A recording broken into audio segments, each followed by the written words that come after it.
It's only because of the United States of America that the French are not speaking German right now. Philip. Sorry, I might follow up on what you had just No, said. go ahead, Philip. Caitlin, I'm not taking your follow-up. Philip, go I have ahead. a follow-up on something you just said, though, Caroline. That's Caitlin, regarding I'm not Jeffrey taking your Goldsberg. follow-up. Philip, go ahead. I have called on you. Caitlin. I have two questions. One on a follow-up on something you just said. But since we have these messages released, and you said that the president has now personally reviewed them, at the chat, at one point, Pete Hegseth wrote, 14-15, strike drones on target, and in all caps, he said, this is when the first bombs will definitely drop. Does the president feel that he was misled by his national security advisors, whoever it was that told him there was no classified information in there, now that he's seen these messages? I've now been asked and answered this question 3 times by the both of you, and I've given you my answer. The president feels the same today as he did yesterday. Okay. Philip. And I might follow up on what you had just No, said. go ahead, Philip. Caitlin, I'm not taking your follow-up. Philip, go I have ahead. a follow-up on something you just said, though, Caroline. That's Caitlin, regarding I'm not Jeffrey taking Goldsberg. your follow-up. Philip, go ahead. I have called on you. Go. Jeff. I could ask something else about the phone call yesterday. There was a couple different readouts from the Kremlin and the U.S. on a couple different points. One was energy and infrastructure. The U.S. statement said energy and infrastructure. The Kremlin said energy infrastructure. What is your understanding of what the actual substance of that disagreement was? Then I have one other question on that. I would defer you to the readout that was provided by the White House. That's our understanding, and that's the truth. And if I could ask a question about the judge as well. How does a president define a bad judge? Is it just someone who disagrees with him? And is that a dangerous precedent in this case, because this is a temporary ruling from Judge Boasberg that he could ultimately rule in your favor? Is he setting up a standard here for calling for the impeachment of a judge who may ultimately rule on your side? No, it has nothing to do with disagreeing with the president on policy. It's with disagreeing with the Constitution and the law. And it's trying to usurp the authority of the executive branch of this country. It's having baseless reasoning for these injunctions. And it's a clear effort by these judges to slow roll this president's agenda. And if you just look at the injunctions that this president has faced, deporting foreign terrorists from our homeland, hiring and firing of executive branch employees, which when the president is the executive of the executive branch. You also see an injunction by a partisan activist judge when it comes to the Secretary of Defense trying to determine the readiness of our troops and the qualifications of our troops in our armed forces. Does a single district court judge really have more authority over the Commander-in-Chief and the Secretary of Defense to determine who should serve in our United States Armed Forces? Absolutely not. Anyone who has taken a basic civics lesson can understand that, and it's ridiculous lawfare that we are witnessing. The president said he supports. I'm sorry. The president said he respects the Chief Justice here. Does he respect him specifically on this case and this opinion, or respects him overall? And has he spoken to any other Supreme Court justice? The president respects Chief Justice Roberts overall. He just expressed that to me in the Oval Office. But it's also quite clear that the Supreme Court needs to rein in these judges who are acting as partisan activists, and they are undermining the judicial branch. And it's a dereliction of duty on their behalf. Peter. Caroline, if I can ask you very quickly about the information we've seen, just to set the predicate to all this. Has the president been briefed and physically seen he's seen all the details of the chat as printed by the Atlantic? I just spoke to the president about it, yes. Okay. Then let me ask you, if I can, very quickly. In the chat, Pete Hegseth, the defense secretary, details F-18s, Tomahawks, so some of the weapons that were used. He details the timing involved for this, all of which occurred 31 minutes before, as he says, F-18s would launch. The DoD manual details classified information as significant military plans, saying that is secret, that's classified. So what about, there are no methods, there are no sources, but that's not what determines what's classified. So what is it about what Pete Hegseth wrote that makes you say this is not classified? Well, it's not just me saying that, Peter. It's the Secretary of Defense himself who is saying this as well. And he put out a very strong statement earlier today listing all of the things that were not included in that message that he sent to the group. And again, this message, there was no classified information transmitted. There were no war plans discussed. Why did the Atlantic downgrade their allegation about war plans to attack plans? They're now playing word games because they know this was sensationalist spin from a reporter who is well known for doing this. We have said all along no war plans were discussed, no classified material was sent. You have the Secretary of Defense saying that. You have the director of the CIA, the director of National Intelligence, the FBI director, all testifying to that under oath, and they should be trusted with that. To be clear, Americans can make the decision for themselves, but whether is the Sure. you said it's not war plans. Would you characterize these as military plans, military operation plans? I would characterize this messaging thread as a policy discussion, a sensitive policy discussion, surely, amongst high-level cabinet officials and senior staff. And I'm so glad, Peter, that you said the American public can decide for themselves, because I think the American public should decide for themselves based on the outcome of this operation. And what happened in this operation? Terrorists that were allowed to run wild by the Biden administration were killed because of the direction and the determination of this president and his team.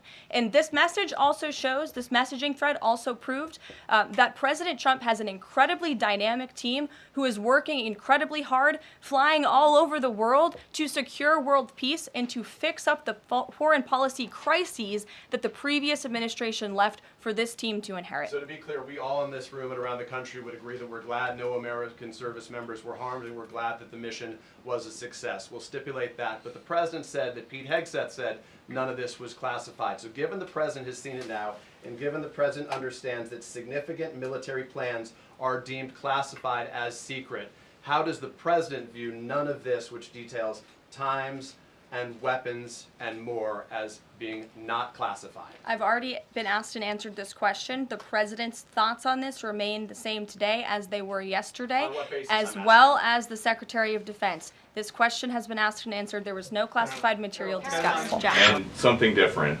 There is now a member of the European Parliament from France who does not think the U.S. represents the values of the Statue of Liberty anymore. They want the Statue of Liberty back.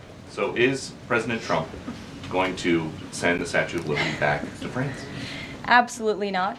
And my advice to that unnamed low-level French politician would be to remind them that it's only because of the United States of America that the French are not speaking German right now. So they should be very grateful to our great country. Taylor, go ahead.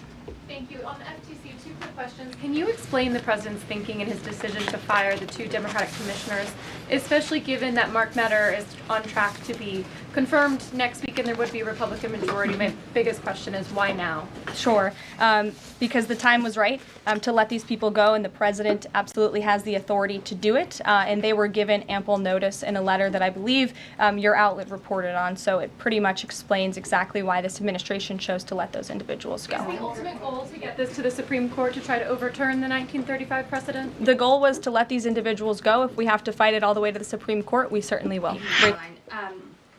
So, why aren't launch times on a mission strike classified? Again, I would defer you to the Secretary of Defense's statement he put out this morning. There were various reasons he listed, things that were not included in that messaging thread that were not classified. And again, going back to the American public, do you trust the Secretary of Defense, who was nominated for this role, voted by the United States Senate into this role, who has served in combat, honorably served our nation in uniform? Or do you trust Jeffrey Goldberg, who is a registered Democrat and an anti-Trump sensationalist reporter? This president and this national security team are putting our national security and the American people first. We are restoring American strength around the world, and the results of this operation speak for themselves. Putting aside Jeffrey Goldberg, though, just for for American service members who are going to have to carry out these missions in the future, what I guess the message that's coming from the response to all this that we're hearing is that nothing sensitive happened,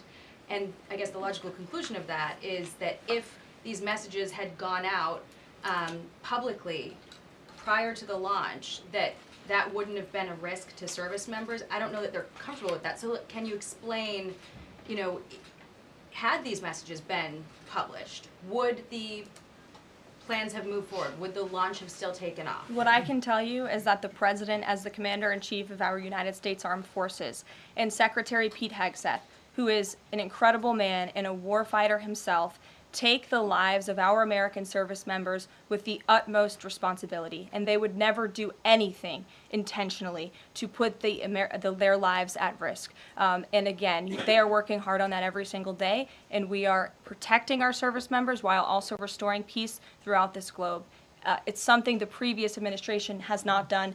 And I would just add one more point.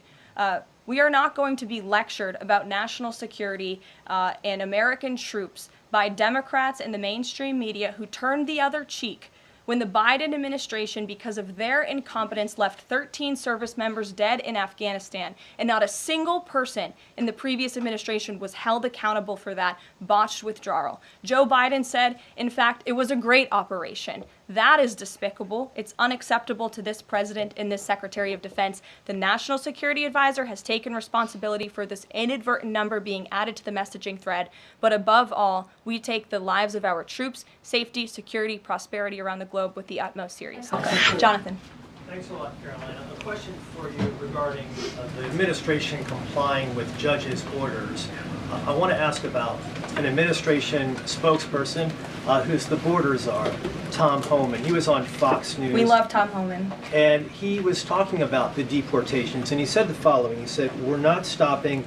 I don't care what the judges think," which seems to me, just reading that, that you don't care what orders come from the federal bench. Is that the case? Can you clarify that, please? Well, I think since you just quoted Tom, I'll quote Tom. He said, "I don't care what the judges think, but I can assure you that the administration is complying with the court order." And as I've said repeatedly from this podium, all of the flights that were subject to the judge's written order departed before the written order, and we are prepared to make that case in court later this afternoon. Deanna, go ahead. Thank you so much, Caroline. On the call with Zelensky, did they discuss the minerals deal at all? Is that back on the table, and what do the Ukrainians have to do to get that back on the table? And then one on the Russia call as well. Again, I just provided a very lengthy readout of the call that was provided by the Secretary of State and the National Security Advisor. And now we have moved beyond the economic minerals deal. We are at a place of peace. We're at a partial ceasefire, and we're moving towards a full ceasefire and a long-standing peace in this conflict. And that's great news for the American public. The Kremlin readout mentioned that Trump and Putin spoke about potential U.S.-Russia hockey games. And the Kremlin readout also said that Russia wanted the U.S. to stop U.S. intelligence and U.S. funding to Ukraine. The president has said that that conversation did not happen. Just wondering if you can get us any more clarity on that. And also, again, if it's energy infrastructure or if it's energy and infrastructure, because I think there is a big difference between that. Again, as for the readouts of the call, I would defer you to ours. And when it comes to the topic of hockey, it did come up. However, we're more interested in securing a peace deal than scheduling hockey games right now. Sean, go ahead. Thanks, Caroline. Just to follow up on that then, so you're saying definitively that the administration can prove everyone that was put on those flights to El Salvador was either a member of Tren de Agua, MS-13, or some other entity? We've already provided the breakdown in the effort of transparency about the 261 illegal aliens who were deported. 137 of those were deported under the Alien Enemies Act. 101 of those were Venezuelans removed via Title VIII, which, as you know, are just regular immigration proceedings. And 23 of them were MS-13 Salvadorian gang members. There were also 2 MS-13 ringleaders as part of that group of 23 who President Bukele particularly expressed his gratitude for their return so he can demand justice in his home country. Jennifer. What criteria, though, other than, say, tattoos or maybe being in the wrong place at the wrong time, are they using to determine that someone is actually a member of one of these organizations? Intelligence and the men and women on the ground in the interior of our country who are finally being allowed to do their jobs. Their hands were tied under the previous administration, and as I said, they take their jobs very seriously. They should be trusted and respected by the American public with this operation. And of course, as I said to Kelly, the administration will provide all details to the questions that the court poses. Rachel. Back to those deportation flights to El Salvador, can the administration provide any more details on how authorities determined that each of those men were in fact members of a gang? And if the White House can publish images, photos, videos of those men, why can't the administration just release basic information like their identities and names? We are not going to reveal operational details about a counterterrorism operation, but what I can assure you, as I said on Monday, we have the highest degree of confidence in our ICE agents and our Customs and Border Patrol agents who have committed their lives to targeting illegal illegal criminals in our country, particularly foreign terrorists, and they had great evidence and indication. They have the highest degree of professionalism, and they were 100% confident in the individuals that were sent home on these flights and in the president's executive authority to do Just that. to follow up, I know in the last briefing you cited privacy concerns as a reason why the administration may not be able to reveal the identities. What exactly are the privacy rights of immigrants who were deported that the administration says were dangerous enough to be sent to El Salvador and sit in a prison? Again, as I just said, we're not going to reveal the operational details of a counterterrorism operation for quite obvious reasons. We're trying to combat terrorism here in the United States of America. Sure. Thanks. There have been some media reports just in the last few hours that the administration has decided to withdraw from the International Center for the Prosecution of the Crime of Aggression against Ukraine, which is designed to hold Putin accountable for war crimes. Are you able to confirm that? And if that has occurred, why has that occurred? I'm not able to confirm it because I have not heard that. I will caution, I know there have been many inaccurate and misleading reports from Reuters lately, so I would caution anybody taking that seriously, but I can check in and get back to you. Sure, Caitlin. I have two questions for you, one on the flights, but first on the president's post overnight saying that he is the pardons that were issued by President Biden preemptively to members of the January 6th committee, that they're now null and void. Have attorneys here at the White House told President Trump that he has the legal authority to undo a pardon simply because it was signed by auto pen, as he said?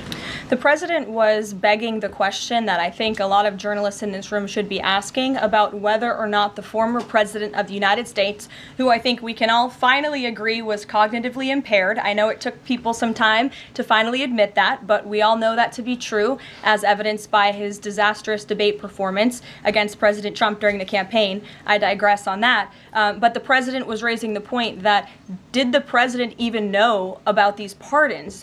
Was his legal signature used without his consent or knowledge? And that's not just the president or me raising those questions, Caitlin. According to the New York Post, there are Biden officials from the previous White House who raised those questions and wondered if the president was even consulted about his legally binding signature being signed onto documents. And so I think it's a question that everybody in this room should be looking into, because certainly that would propose perhaps criminal or illegal behavior if staff members were signing the President of the United States autograph without his consent. Biden is on the record talking about issuing preemptive pardons to these people. But was he aware of his signature being used on every single pardon? That's a question you should ask the Biden White House. Is there any evidence on that he wasn't aware of it? You're a reporter. You should find out. Okay, Sean. on the flights, so I have a question on the timeline of the flights. You keep talking about the judge's written order, which hit the docket Saturday night at about 7:26 p.m. But he issued a verbal order before that at about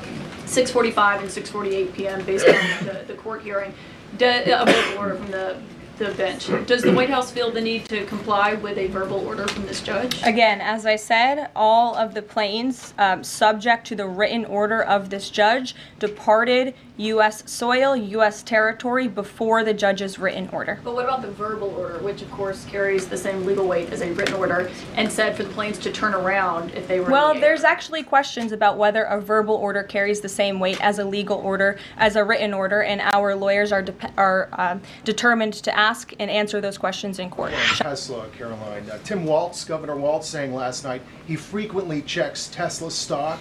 In doing so, to quote, give me a little boost during the day. How should Americans view politicians who take pride in the downfall of an American car company? I think that's quite sad, but I think Governor Walz unfortunately is living a sad existence after his devastating defeat on November 5th. Rachel. Thanks, Caroline. Is it the president's belief that the Justice Department should be investigating members of the January 6th Select Committee? Is he directing the DOJ to do that? As the president made it very clear in his address on Friday, I believe some of you were there, I was there, he made his vision for what he would like to see of the Department of Justice very clear, but he said that he has appointed great people in Attorney General Pam Bondi and also in our FBI Director Kash Patel to do what they think is best for our justice system and to stop the weaponization of justice that we saw under the previous administration against not just President Trump but his supporters as well. We want to restore the Department of Justice to an institution that focuses on fighting law and order and crime and putting real criminals behind bars,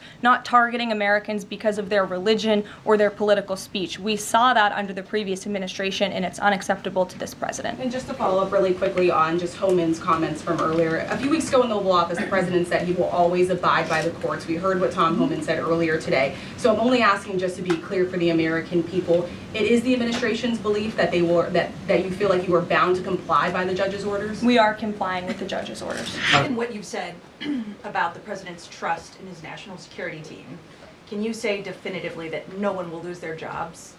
No one will lose their job at all because of this signal situation? What I can say definitively is what I just spoke to the president about, and he continues to have confidence in his national security team. Go ahead. One more, can I ask one more, Karen? On the targets in Yemen on March 15th, can you say were 100% of the targets that were planned for March 15th, were they all destroyed? Because that would be an indication if some of them were moved or they were not all hit, that maybe perhaps some of the enemies were able to get some of the information in that signal strike. What I can say about the operation is what the Department of Defense has put out there. I would refer to them for any further operational details.